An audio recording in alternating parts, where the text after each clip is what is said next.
Bonjour et bienvenue dans cette vidéo pour la fin de l'explication de texte sur le prologue de Gargantua. Je vous rappelle que nous avons vu dans une première grande partie que Rabelais annonçait à son lecteur une œuvre divertissante, amusante, placée sous le signe du rire. Une deuxième partie nous montrait que ce côté comique de l'œuvre n'était qu'apparence et qu'elle contenait en fait la profondeur d'une réflexion philosophique. Notre troisième grande partie, que nous avons déjà commencée, nous montre que cette œuvre est également une œuvre humaniste. En grand A, nous avons vu que ce texte accorde de l'importance à la grandeur de l'homme, à sa capacité de réflexion. Un grand B nous montre que c'est une œuvre humaniste parce que ce texte est une nouvelle conception de la littérature. Nous allons voir à présent, en grand C, que ce prologue cherche à sa façon à montrer l'harmonie du monde. D'abord par une dimension qui peut paraître surprenante quand on parle de Rabelais, à savoir une dimension poétique.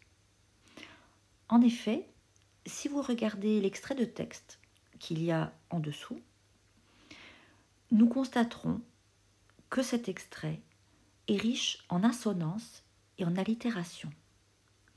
Alors d'abord en assonance, je vous rappelle que c'est une figure de style qui consiste en la répétition de sons de la même voyelle.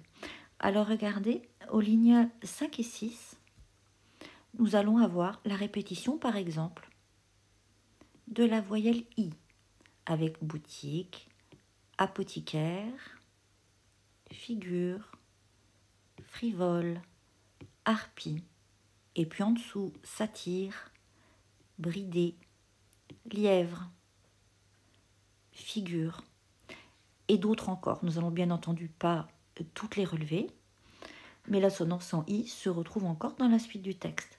Nous avons également l'assonance en E, avec bridé, batté, attelé, incité, et d'autres encore. Nous remarquons également la présence d'allitération qui, elle aussi, rapproche le texte de Rabelais du genre poétique, à savoir l'allitération en R.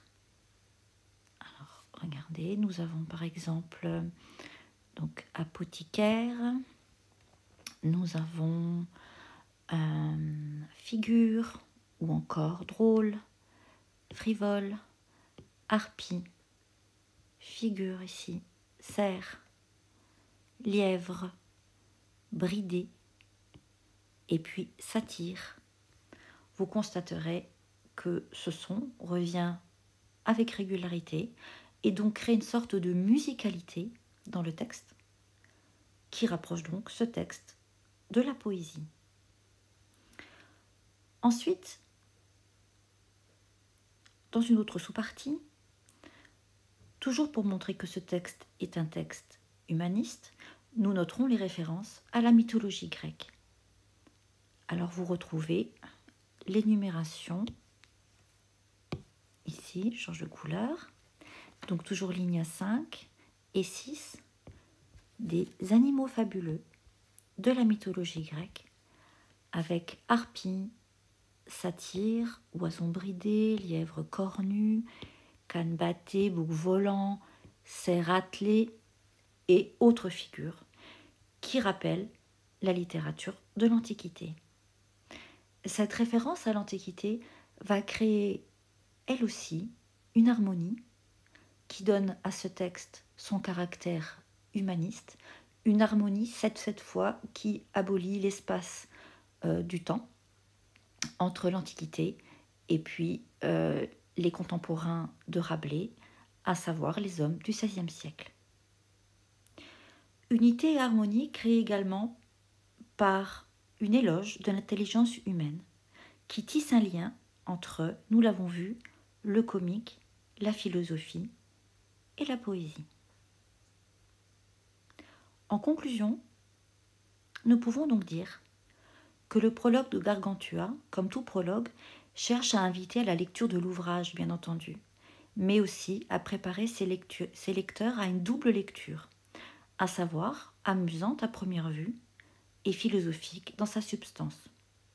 Ce prologue, par sa complexité et son harmonie, semble donc être un parfait reflet du projet humaniste, à savoir faire apparaître l'unité du monde au-delà de son désordre apparent. Voilà pour la fin de cette explication de texte, et nous nous retrouverons dans une prochaine vidéo pour une introduction à la poésie avec les poètes de la Pléiade. Merci beaucoup.